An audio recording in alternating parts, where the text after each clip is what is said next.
तो दोस्तों कैसे आप सभी। मैं आशा करता हूं कि आप सब अच्छे होंगे और आपकी आरआरबी, एनटीपीसी और ग्रुप डी की तैयारी भी अच्छी चल रही होगी। तो दोस्तों तैयारी के साथ में प्रीवियस ईयर प्रश्न देखना भी काफ़ी ज़रूरी होता है, क्योंकि जीके, जीएस या फिर और भी विषय में प्रश्न रिपीट होने के चांसेस बनते हैं। तो यहाँ पे हम लोग जीएस के प्रश्नों को देखेंगे और जीएस में भी दोस्तों इसमें हम लोग पॉलिटिक्स को देखेंगे, ठीक। यानी कि दोस्तों पॉलिटिक्स के जो एग्जाम में आए हुए प्रश्न है उसे ही हम लोग देखेंगे, ठीक है। और दोस्तों सीरीज का ये पहला वीडियो है और इसमें हम लोग सारे चैप्टर को देखेंगे, ठीक है। यानी कि एनटीपीसी और ग्रुप डी का जो भी चैप्टर है, यानी कि जिससे भी एग्जाम में प्रश्न पूछा गया है, उन सारे को हम लोग कवर करेंगे। तो आज का ये पहला वीडियो है। इस वीडियो को आप शुरू से लास्ट तक पूरा देखेंगे और आप कितने प्रश्नों को सही कर पाते थे ये भी कमेंट करेंगे और वीडियो कैसा लगा ये जरूर बताएंगे, ताकि मैं इस सीरीज़ को आगे कंटिन्यू रख सकूं। तो चूँकि दोस्तों हमारे पास एग्ज़ाम के लिए समय काफ़ी कम है और इसी के बीच में सारा कुछ रिवीजन कर लेना है, तो चलिए हम लोग बिना देर किए हुए वीडियो को स्टार्ट करते हैं। तो यहाँ पे देख सकते हैं कि आज के वीडियो का ये पहला प्रश्न है कि 1925 में केंद्रीय विधानसभा का प्रथम निर्वाचित अध्यक्ष निम्नलिखित में से कौन था? सुभाष चंद्र बोस, विठल भाई पटेल, मोतीलाल नेहरू और भगत सिंह। और यहाँ ये भी देख सकते हैं कि एनटीपीसी का ये CBT 2 यानी स्टेज 2 2022 का प्रश्न है, ठीक है। तो इस प्रश्न का जो सही आंसर है वो आपका ऑप्शन बी यानी कि विठल भाई पटेल हो जाएगा, ठीक है। तो यानी कि 1925 में केंद्रीय विधानसभा का प्रथम निर्वाचित अध्यक्ष निम्नलिखित में कौन थे? विठल भाई पटेल, जो कि ऑप्शन बी है। इसके बाद चलिए फिर नेक्स्ट प्रश्न को देखते हैं। तो आइए यहाँ पे दूसरा प्रश्न है। इसमें बोला है कि निम्नलिखित में से कौन सी भारतीय संविधान की एक प्रमुख विशेषता नहीं है? ये जो है दोस्तों ग्रुप डी का प्रश्न है, ठीक है। तो इसमें हम लोग एनटीपीसी और ग्रुप डी दोनों प्रश्नों को मिक्स करेंगे। बाकी और भी रेलवे में एग्जाम हुए हैं तो उन सारे का भी प्रश्न हम लोग देखेंगे, ठीक है। तो चलिए अब इसका ऑप्शन देखते हैं कि संघवाद की स्थापना, सरकार का संसदीय स्वरूप, मूल अधिकार और सामंतशाही को प्रोत्साहन। तो देखिए भारतीय संविधान की जो विशेषता है उसमें संघवाद की स्थापना ये है, सरकार का संसदीय स्वरूप ये भी है, मूल अधिकार भी है, लेकिन कहीं भी आपको संविधान में सामंतशाही को प्रोत्साहन ये नहीं मिलेगा, ठीक है। यानी कि इसका जो सही आंसर है वो कौन हो जाएगा? ऑप्शन डी, ठीक है। ये संविधान की प्रमुख विशेषता नहीं है। इसके बाद चलिए फिर नेक्स्ट प्रश्न को देखते हैं।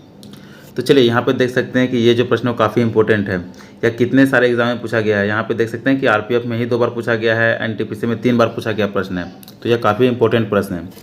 इसमें क्या बोला है कि भारत का संविधान डैश को लागू हुआ, यानी कि भारत का संविधान कब लागू हुआ? आपका ऑप्शन है 26/1/1950, 15/8/1947, 12/8/1947, 22/8/1947, 1/1/1950, ठीक है। तो इस प्रश्न का जो सही आंसर है ऑप्शन ए 26/1 यानी कि 26 जनवरी 1950 हो जाएगा।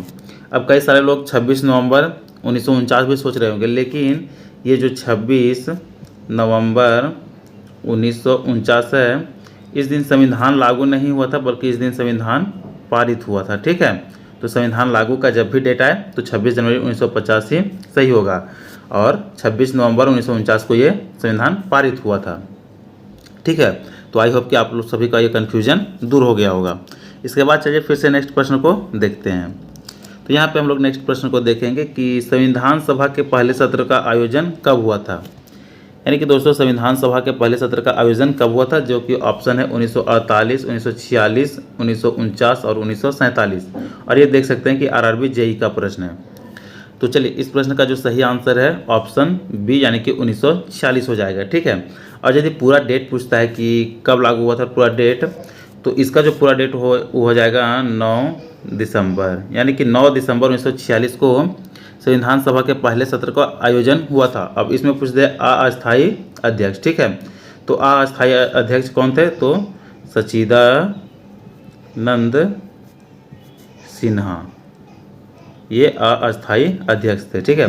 तो ये सभी जानकारियाँ रखनी आप लोगों को जरूरी है। इसके बाद चलिए फिर से नेक्स्ट प्रश्न को देखते हैं।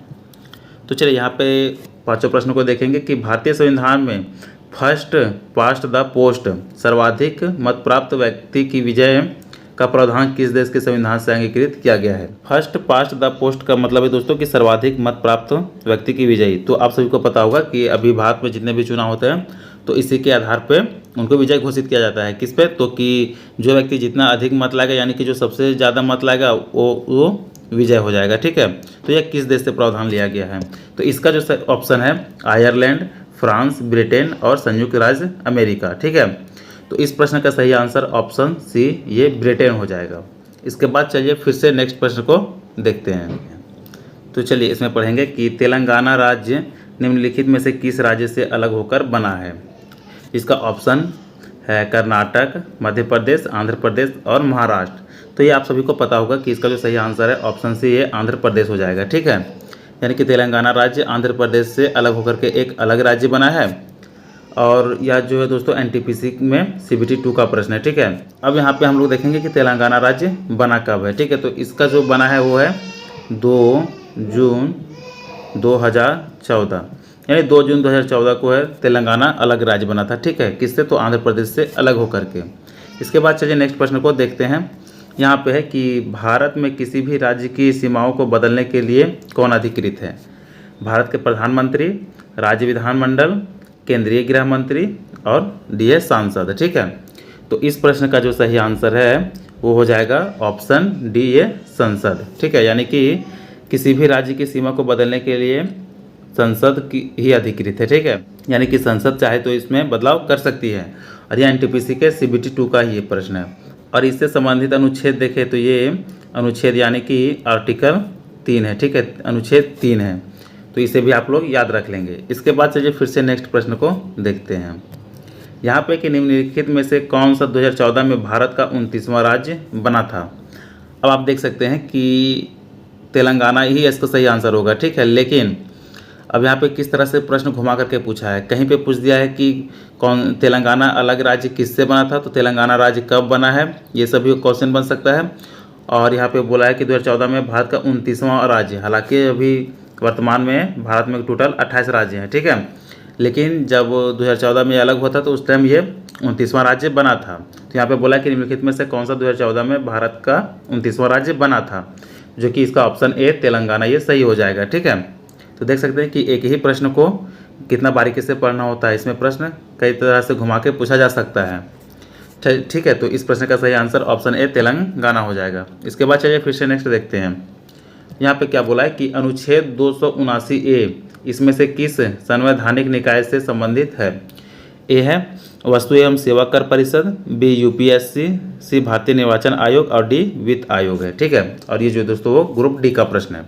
तो इस प्रश्न का जो सही आंसर है ऑप्शन ए वस्तु एवं सेवा कर परिषद हो जाएगा। ठीक है, और इसका जो गठन है वो 101वां संविधान संशोधन के अंतर्गत हुआ है। ठीक है, और यदि पूछ देता है कि वस्तु एवं सेवा कर भारत में लागू कब हुआ था, तो 1 जुलाई 2017 को भारत में लागू हुआ था। ठीक है, और सबसे पहले पूछे कौन सा देश में लागू हुआ था, तो सबसे पहले जो दोस्तों GST फ्रांस में लागू हुआ था। ठीक है, यानी वस्तु एवं सेवा कर को ही हम लोग GST goods and services tax कहते हैं।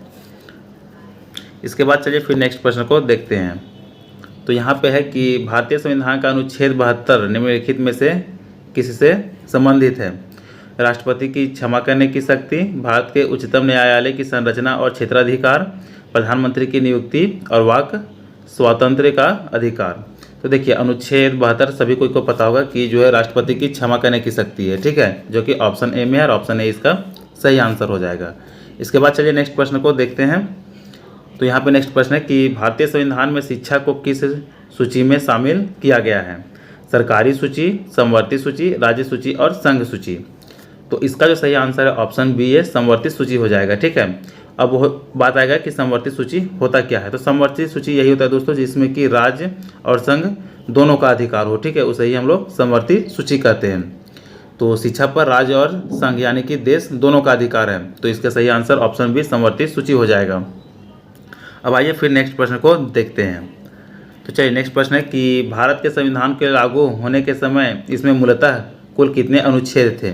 यानी कि जब भारत का संविधान लागू हुआ था तो उस समय संविधान में कुल कितने अनुच्छेद थे? 396, 391, 392 और 395। तो इसका जो सही आंसर है ऑप्शन डी यानी कि 395 हो जाएगा। ठीक है, और अभी वर्तमान समय पूछा है तो वर्तमान समय में 444 प्लस कुल अनुच्छेद है। ठीक है, इसके बाद चलिए फिर नेक्स्ट प्रश्न को देखते हैं। यहाँ पे नेक्स्ट प्रश्न है कि निम्नलिखित में से किसके अंतर्गत भारत को एक धर्मनिरपेक्ष राज्य के रूप में वर्णित किया गया है?